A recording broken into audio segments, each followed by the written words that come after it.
Hello everybody, welcome to the Comic and Movie Show. My name is Deshaun, and today I am here to talk about Loki Episode 5, Journey into Mystery.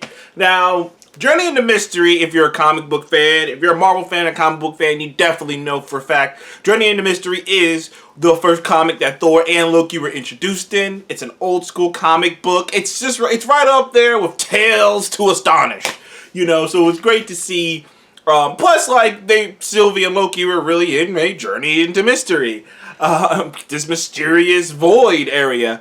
Now, last episode was crazy, because it moved the plot so far along, and then we end with Loki being pruned, and it turns out people who are pruned aren't killed, they're just sent to this weird random place where everything that's pruned is sent to. So when they set those devices off, we all thought that they were just completely disintegrating everything within the area of, change.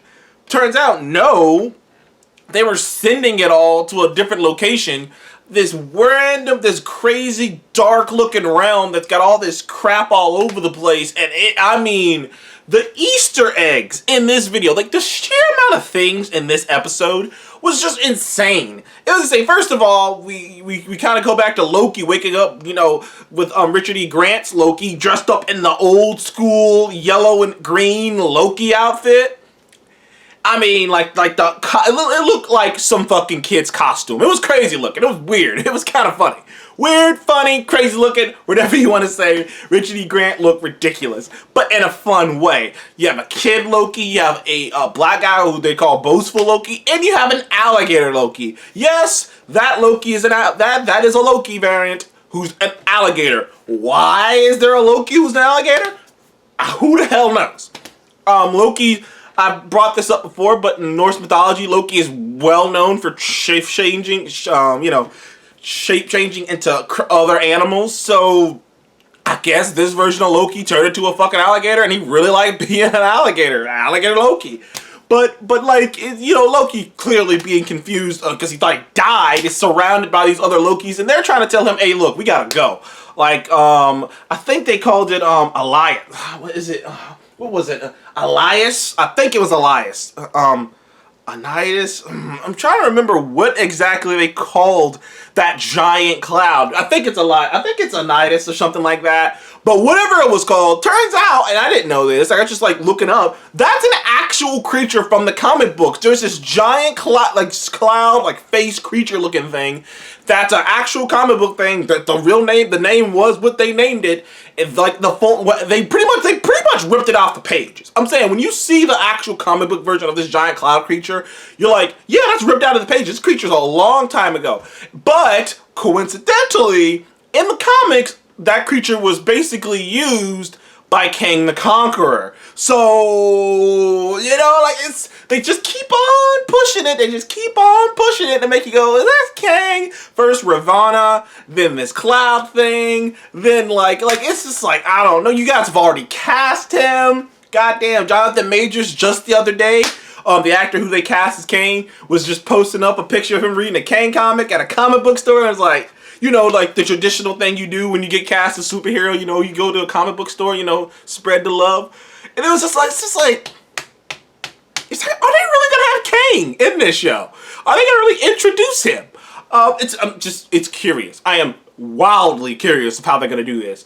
But, so, that is straight up out of the comics. Because I saw a lot of people this is a cheesy way to do it. I saw a lot of people it's just a giant cloud. I was like, no. That's the comics. This ain't no Galactus situation where they're we can't do this. No. That's that creature. The creature looks like that in the comics. He's a giant cloud, just huge destroying force. In the comics, he almost destroyed Asgard once. So, this is a big creature. So, we got a lot of things going on, a lot of Easter eggs. Really, the plot doesn't move forward too much. But once again, this is kind of like episode 3, only better. It's like episode 3, but just exponentially better, because we get those quiet moments of these characters reflecting, and these characters talking, and these characters, all, and like it's just more of Loki looking at himself, you know, and like because the Lokis he finds, like I said, Kid Loki, older Loki, classic Loki, and classic Loki and boastful Loki and Alligator Loki. There's at least a classic and Kid Loki, because you get the vibe that Kid Loki is the leader of of the three, and of course Loki's like, why are you guys being led by a kid? And Kid Loki just kind of turns around and says, because I killed Thor. Now, I believe he did kill Thor. But as someone else has pointed out, there's a bit of sadness in his voice. There's a bit of sadness in his voice. And the fact that he's a kid, it really makes me think that, at least maybe this is just me, you know, making up a theory in my head, but I'm not gonna fucking, you know, lose my shit if I'm wrong about it like some people do, that he accidentally killed Thor. That won't supposed to happen. The moment that happened, the TVA came, picked him up, took him away. But, like, because all the variants are just sitting down talking about, like, why the TVA came to get them, and now Classic Loki's one was the best, but I do think there's something deeper behind Kid Loki's one. And the way the episode ends with Kid Loki and Alligator Loki kind of going off, and you don't really see them near the back end, they're just off. You know, there's a bit of me that's like, so he's gonna get out of here, right, and become a Young Avenger or something along those lines. So there's a bit of me that thinks that too. Like I said, I've been a bit worried about the multiversal thing, because while I've always been a staunch defender of Marvel's, you know, looseness with deaths and whatnot, you know, I've always thought, well, you know, they're not gonna go too far with that, but if you embrace the multiverse too hard, you know, too much, it starts to become one of those things where it's like, now you don't have an excuse for not bringing someone back. Like someone being dead. Like right now they have all the excuses in the world not to bring Robert Downey Jr. back, because they don't have to. He's dead. You know, they could continue with the story with him being dead. But if they let the multiverse blow up and become this massive thing and become like a thing that's a part of the MCU, just a part of the I'm talking about like a part, not like a thing that happened, like a part, then it becomes this thing where it's like, okay, well, why can't you just go get such and such from another dimension? And when you can't really answer that question, you know, it's already bad enough that it's really hard to answer the question of when something bad happens, why can't we just time travel to go get something that can help us win this fight or whatever? You know what I mean? Why can't we just time travel and just go back and get something to help us win this fight now? Like, it's bad enough that that's already a question that people can't really, you know, that you know, no one's thinking about that, but it is a question. But you add the multiverse to it, like as in a permanent fixture, it gets a little even crazier, because just look at all these Lokis. But Easter eggs galore. I just want to spend a couple minutes talking about the Easter eggs. First of all, there's a destroyed statue on the ground of the head of the Living Tribunal, which is something I didn't catch. Someone else caught, and I went, "You're fucking right. It is the Living Tribunal." The Stark Tower you see at the beginning, it's not Stark Tower. It's not even the Avenger Towers. I believe it has Quinn written on the side of it. Believe it has Quinn. Might be Kang, but it has Quinn. It's something else. I think it's the dude who's like friends with Johnny Storm and the Fantastic Four. It's something like that, but I know it's not Avengers. A Yellow Jacket. There's a giant Yellow Jacket helmet, and just I remember just seeing, I was like, "There's Yellow Jacket?" But let's just, you know, there's a couple too. Throg. There's Thor who's in a fucking jar. There's Frog Thor in a jar trying to escape. Let me see. There's a bunch of stuff. First of all, and let me just get the big one, the big one, the Holy Grail big one out of the way. The Thanos copter. Yes, the Thanos copter is here, which means, hear me out here, guys. There was a reality where Thanos was riding the Thanos copter. What in the hell, man? It's just like, this is fucking insane. That this is real. It feels like some shit that would be in Rick and Morty or The Simpsons or something like that. Something that's, you know, that's really, you know, meta. Because it's like, really? Wow, okay. There's also cool other things. You see Sanctuary, which is Thanos' big ship that turns. There's one of those landed there. There's one of Ronan's ships is there too. That's just landed there in the middle of nowhere. There's obviously a shield helicarrier in the middle, like kind of land there too. There's a couple things. There's even a deep cut thing. There was this ship. Now, I can't remember the story off the top of my head, but this is kind of one of those DB Cooper things. You know it or you don't. Long time ago, I believe it was the U.S. Might not have been. Correct me in the comment section. One form of government was testing out stealth technology. Something went wrong, and they were testing out stealth technology on like a freaking on a big ass fucking ship. No, what was it? Ship it was on. What was it? I don't know. What the fuck would I call it? Damn it, man. You know what I mean. One of those massive ships.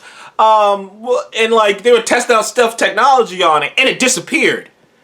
But you know, it was supposed to disappear, but they couldn't find it, and it just was gone. Like no one knows what happened to it. It's one of those mysteries of the world. No one knows what happened to that ship. The crew was gone. There's no signals given off. No one knows what happened. No one knows what happened. No one knows if this technology worked or what happened.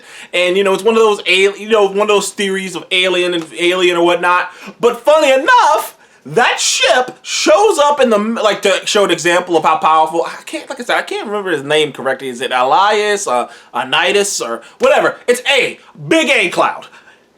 It kills everyone on the ship, just completely, like it's like the ship like rusts down. Like it's like the ship just aged hundreds of years over the course of the seconds it took for the cloud to go over top of it, and everyone on it is dead, and it's just you're just gone.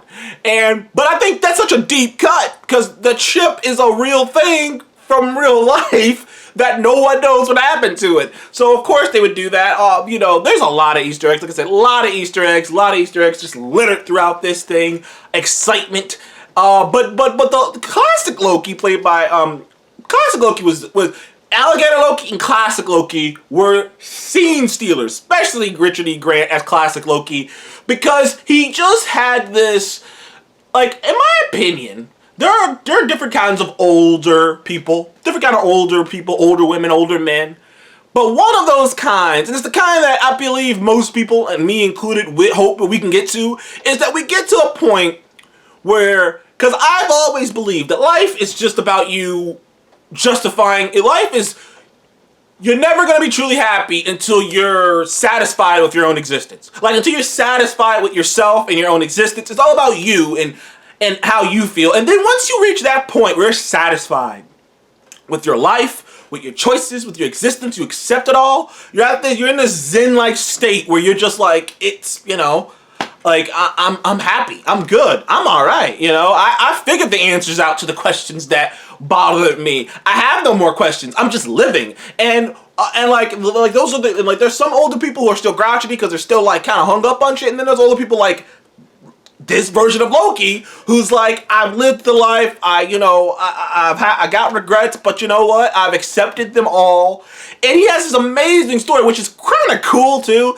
So his Nexus event was the fact that he faked his death with Thanos. Like, he made a projection so realistic that even Thanos and everyone thought he was dead. And then when they blew up the ship, he floated away with the debris and landed on an alien planet and just chilled out on that planet. And, you know, chilled out on that planet. But then eventually he got tired of chilling out on that planet. So when he was about to leave that planet, then the TVA came and got him. But, like, you know, he just talks about it. You know, how we're so self-destructive. He's like, you know, like, he's reflecting on the fact that none of this other stuff matters. It's kind of one of those things where, like, you've seen this before in, like, movies, especially movies about time travel, and when you, like, see an older version of yourself. Like, the older version, like, or a lot of movies do this thing where there's an older character who's kind of living the same life path as the character, so then that character can kind of go, yeah, I thought that all I wanted was this too. But turns out I didn't need that at all. So then the younger character can get that news now and not have to go through the shit he had to go to get that same minute information. Same thing here. You know, I mean, granted, I think our Loki, variant 1, let's call it variant 1 Loki, kind of been learning that lesson over the course of the show anyways. But like I said, dude, this was fun, dude. This was fun. Like, for sheer Easter eggs alone, it's shoulder to shoulder with episode 4 to me. I don't know which one I would prefer to watch. They work great together. damn, man, there was so much that happened, man, so much. And by the time it wraps up, we're opened up. We're about to see who is the creator of the TVA. Who is it? Who is it? I don't know. Happy to see Mobius is still alive too. Shouts out to Mobius. Hopes he gets on that jet ski. That would have been the first thing I did. I'm gonna hop on a jet ski, then I'm gonna go back to the TVA. Anyways, I'd give this episode a 9.5. I'd love the fuck out of it. Like I said, I gave last week a 10. That was the only one I gave a 10. I gave this a 9.5. I loved it. Thank you guys for joining the Comic Movie Show. Please leave a like, subscribe, and I will see you in the next one. Goodbye.